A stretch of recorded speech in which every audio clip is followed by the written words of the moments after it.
Hey everyone, this is Said Mohammad Iqbal. Welcome to my YouTube channel MSI Vlogs.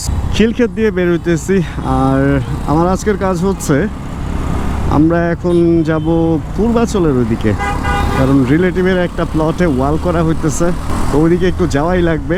এজন্য ভাবলাম কয়েকদিন ধরে বলতেছিলাম না যে পূর্বাচলও যাইতে ইচ্ছা করতেছে, ওই সাইডটার কী অবস্থা একটু দেখাও হবে আজকে। আর ভিডিওটা অন করলাম কারণ আমি চাচ্ছি যে ওই ব্যাপারটা আপনাদের সাথেও শেয়ার করি। কারণ হচ্ছে আমি যখন ফার্স্ট ভিডিও বানানো শুরু করি তখন তার আগে ভিডিও বানানোর আগে হচ্ছে 3 বছর আমি বেড রেস্টে ছিলাম কোনো একটা অ্যাক্সিডেন্টের কারণে, সার্জারি হয়ে বাজে অবস্থা হয়েছিল।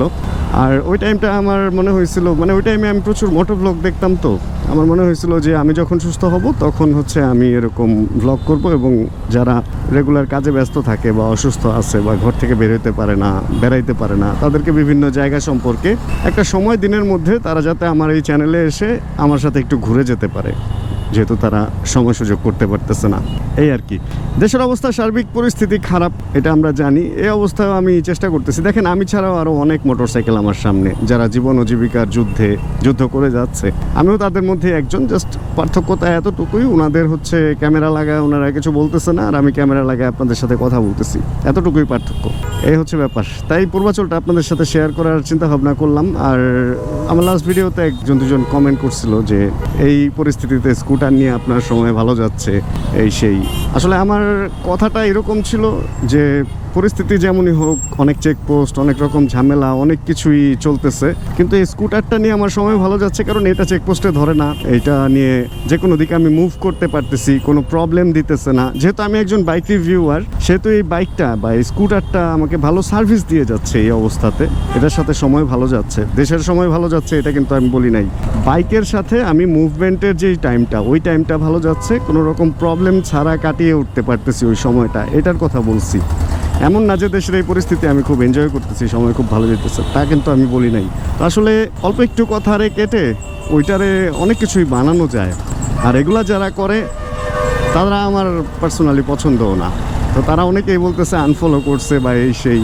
তারা কি আনফলো করবে? আমি এই ধরনের আইডিগুলোকে ব্যান করে দিই, বা আমার প্রোফাইলে যদি এই ধরনের কমেন্ট আসে তাহলে আমি তাদের দেখা যায় যে ব্লক করে দিই। কারণ হচ্ছে আমার কথা হচ্ছে দুষ্টু গরুর চেয়ে শূন্য গোয়াল অনেক ভালো, আর বোকা বন্ধুর চেয়ে চালাক শত্রু থাকাও ভালো। তো যে আমার কথার অ্যাঙ্গেলটাই বুঝতে পারে না, তার সাথে আসলে বন্ধুত্ব কি করব, বা তাকে আমার ফ্যামিলি মেম্বার কীভাবে ভাববো বলেন? এই হলো অবস্থা। যাই হোক, এগুলো বাদ দেই, আমরা চলেন একটু ঘুরি। কারণ দেশে কি হচ্ছে না হচ্ছে ওটার সাথে আমরা সবাই জড়িত, প্রত্যক্ষ এবং পরোক্ষভাবে আমরা সবাই এটার সাথে জড়িত। আমাদের সবার মনের অবস্থা একই, এবং এর মধ্যে থেকে আসলে কিছু সময় তো ব্রেক দেওয়া উচিত। আমরা এমন তো না যে খাওয়া দাওয়া বাদ দিয়ে দিছি, ঘুম বাদ দিয়ে দিছি, সবই চলতেছে। তো এর মধ্যে থেকে এই টাইমটা একটু আমার সাথে দেন, ঘুরেন। আমি কি করি একটু জানেন। এই তো সারাদিন যদি একই কথা বলি, এই আন্দোলন অমুক তমুক, তো আসলে মনের ভিতরে এটাই তো চলে। একটু বাস্তবে না হয় একটু মুডটাকে ডাইভার্ট করে দিনের মধ্যে 10-15 মিনিট একটু অন্য কিছু চিন্তা করলাম, এই আর কি। আমিও এইভাবেই চিন্তা করি, আসলে সব কিছু তো ওইভাবেই যাইতেছে। আর সবচেয়ে বড় কথা কি ভাইয়া, মানে একটু এটা আমার বয়স অনুযায়ী আমি কথাটা একটু বলি, যখন আপনার ইনকামটা আপনার করে খাইতে হবে বা আপনার ফ্যামিলিটা আপনার চালাইতে হবে, তখন লাইফটা একটু অন্যরকম। তখন আপনি ওই ঘরে বসে বসে ভিপিএন দিয়ে ফেসবুক দেখে জাস্ট পোস্ট করবেন আর পোস্ট পড়বেন আর কমেন্ট করবেন, ওগুলা করলে হয় না। এর বাইরেও লাইফের অনেক কিছু করা লাগে, যে জিনিসটাই আমি করে যাইতেছি, কাজটা আমারও করে যাইতে হইতেছে। এবং দেখেন এইখানে হয়তো আরেকটা চেকপোস্ট দিছিল, আর বাম পাশে এরা, ওরে ভাই এটা তো বাংকার অলরেডি। আমি তো ভাবছিলাম যে সর্বনাশ, এখানে তো বিশাল চেকপোস্টের বানায় রাখছে, ওনাদের ক্যাম্পও আছে। এখন আমি জানি না আমার এই ক্যামেরার জন্য আবার আমাকে কি করবে। আচ্ছা, আমি যেটা বলতেছিলাম আপনাদেরকে ওইটা একটু শেয়ার করি। সেটা হলো যে যাদের আমাদের সংসার করে কি হইলো ভাই, যাদের আমাদের সংসার চালাইতে হয় বা যাদের হচ্ছে আমাদের এইভাবে ইনকাম করতে হয়, ইনকাম করে চলতে হয়, তো তাদের ব্যাপারটা একটু অন্য। সব কিছুর পরেও মনের ভিতরে যাই থাকুক, মুখের ভিতরে হাসি রাখতে হয়। এই জন্য কাজ করতেছি ভাই, ওইটাই শেয়ার করতেছি টুকটাক করে ভিডিওর মধ্যে। দেখতে ভালো লাগলে দেখেন, দেখতে ভালো লাগলে দেখেন না। অনেকে এরকমও দেখতেছেন, দেখে কমেন্ট করতেছেন যে এখন এগুলার সময় নাই, না সে না। ভাই আমি তো আপনাকে ডাক দিয়ে বলতেছি না, দেখেন, যদি ভাল লাগে দেখেন, না ভাল লাগলে দেখেন না। উফ, যাক, আমি এই ধরনের কথা বলি না, কিন্তু আসলে ইদানিং আমার পেছনে এই ধরনের কথা হইতেছে, এই জন্য দু একটা কথা না বললেই না, দু একটা কথা বলতে হয়। এই তো অবস্থা। সামনে একটা বড় চেকপোস্ট আছে, আমি জানি ক্যামেরার জন্য হয়তো বলবে যে ক্যামেরা কি ভিডিও করতেছেন কি। এই তো দেখা যাক কি হয়, চলেন আগাই। সুন্দর জায়গা কার না সুন্দর লাগে, আর আমার তো একটু বেশি সুন্দর লাগে। এই দেশটা যতদিন শান্তশিষ্ট সুন্দর থাকে ততদিনই আমার ভালো লাগে। এই কারণে তো বাংলাদেশের বিভিন্ন কোনার সুন্দর সুন্দর জায়গাগুলো দেখতে হুট হাট বের হয়ে যায়। দেখা যায় রাতে প্ল্যান করে ভোরবেলায় বাইক নিয়ে বের হয়ে গেছি, একাও বের হয়ে গেছি, এরকমও ঘটনা আছে। দেখ, এখানে আসার পর মোটামুটি একটু শান্তি পাইতেছি, ভালো লাগতেছে ব্যাপারটা, মানে একটু মানসিকভাবে শান্তি পাইতেছি। মনে হইতেছে যে হ্যাঁ, পরিস্থিতি মনে হয় সব শান্ত এই জায়গার মতো। আপনারা চাইলে আসতে পারেন যদি সেফলি মুভ করতে পারেন বাসা থেকে, রাস্তাঘাট যদি সেফ মনে হয়। এই তো আমার কাজটা আর একটু সামনেই 26 নম্বর সেক্টরে। কাজটা সেরে আপনাদের সাথে তাহলে আবার দেখা হবে হচ্ছে একবারে 300 ফিট রোডে উঠে শহরের দিকে যখন যাব সন্ধ্যার আগে কাজটা সারি। তাহলে এখান থেকে বিদায় নিয়ে নিই, জাস্ট 2 মিনিট একটু চিল করি, একটু ফিল নেই, দেন বের হয়ে যাব। Hello check 1 2 3 4।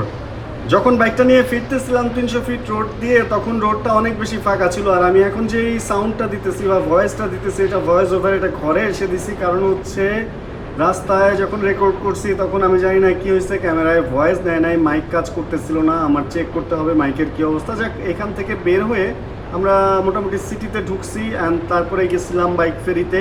চলেন দেখি ওইখানের ফুটেজটা দেখে আসি। এই বাইকটা এখনো পর্যন্ত এখানে আছে। আর ঘটনা যেটা হয়েছে, ওইখান থেকে আসছি হচ্ছে বাইক ফেরিতে, অ্যান্ড এসে দেখলাম যে এই বাইকটা এখন এখানে আছে। আর অনেকে নাকি নকও দিতেছিল এটার জন্য, কিন্তু নক ব্যাক করা হয় নাই, কারণ নেট ছিল না, দোকান খোলা হয় না। এই পরিস্থিতির কারণে আজকে এসে দেখি যে ওইটা এইভাবেই আছে। তারপরেও যদি যারা এখন এটার জন্য নক দিতেছেন, আরেকবার নক দিয়েন। এখন থেকে আশা রাখি বাইক ফেরিকে পাবেন, মানে অলওয়েজ ওপেন পাবেন, বা নক দিলে ওইটার অ্যান্সার পাবেন আর কি।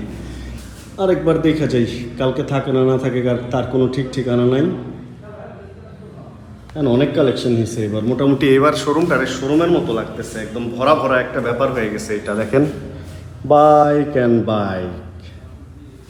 আজকে এই প্রথমবারের মতো হলো সবগুলা শাটার খোলা হয়েছে। মানে এই দোকানটা নেয়ার পরে এমন একটা অবস্থা হয়েছে, নেয়ার সাথে সাথে এই পরিস্থিতি দেশের খারাপ হয়ে গেল। একটা শাটার খুলে জাস্ট বাইক ঢুকছে, বাইক বের হয়েছে, এই হলো অবস্থা চলছে। প্রায় 1-1.5 মাস পরে যায় আজকে প্রথমবারের মতো 4টা শাটার খুলছে। উদ্বোধন মনে হয় খুব তাড়াতাড়ি অনুষ্ঠান হবে। বাট আমার লাগছে ক্ষুধা, খাওয়া দাওয়া করে আমার বাসায়ও যাওয়া লাগবে। মোটামুটি ব্যাপারটা কীরকম জানেন, মানে ভিডিও করে এসে যখন দেখি যে সাউন্ড হয় নাই, এই ব্যাপারটা খুবই দুঃখজনক লাগে, খুবই। বাট মেনে নিতে হবে যেহেতু এরকম হয়ে গেছে। আর আরেকটা ব্যাপার হচ্ছে, রাস্তায় যে ভয়ে ভয়ে রেকর্ড করছি, কর্ডটা কি লাগাইছিলাম নাকি লাগাই নাই, নাকি ভেতরে মাইক ছিঁড়ে গেছে কিনা চেক করতে হবে। এই অবস্থা। এটার পরে যে অফিসে আসলাম, অফিসে এসে ভিডিও এডিট করলাম, ভয়েস ওভারে ফোন দিয়ে দিছিলাম। এই অবস্থায় এর মধ্যেই চলতে থাকবে, এর মধ্যেই দেখা হইতে থাকবে। সবাই সাবধানে থাকবেন, ভালো থাকবেন, যার খেয়াল রাখবেন, যে যেখানেই থাকেন। তাহলে আজকের ভিডিও থেকে বিদায় নেই, দেখা হবে আবার সামনের ভিডিওতে ইনশাআল্লাহ। অ্যান্ড যতক্ষণ পরবর্তী ভিডিও নিয়ে আমি না আসতেছি, সবাই ইনশাআল্লাহ সাবধানে থাকবো, ভালো থাকবো, সুস্থ থাকবো, সবাই সবার জন্য দোয়া করবো, অ্যান্ড ন্যায়ের পক্ষে থাকবো সবাই। টাটা, বাই বাই, আল্লাহ হাফেজ, অ্যান্ড চিল ব্রো।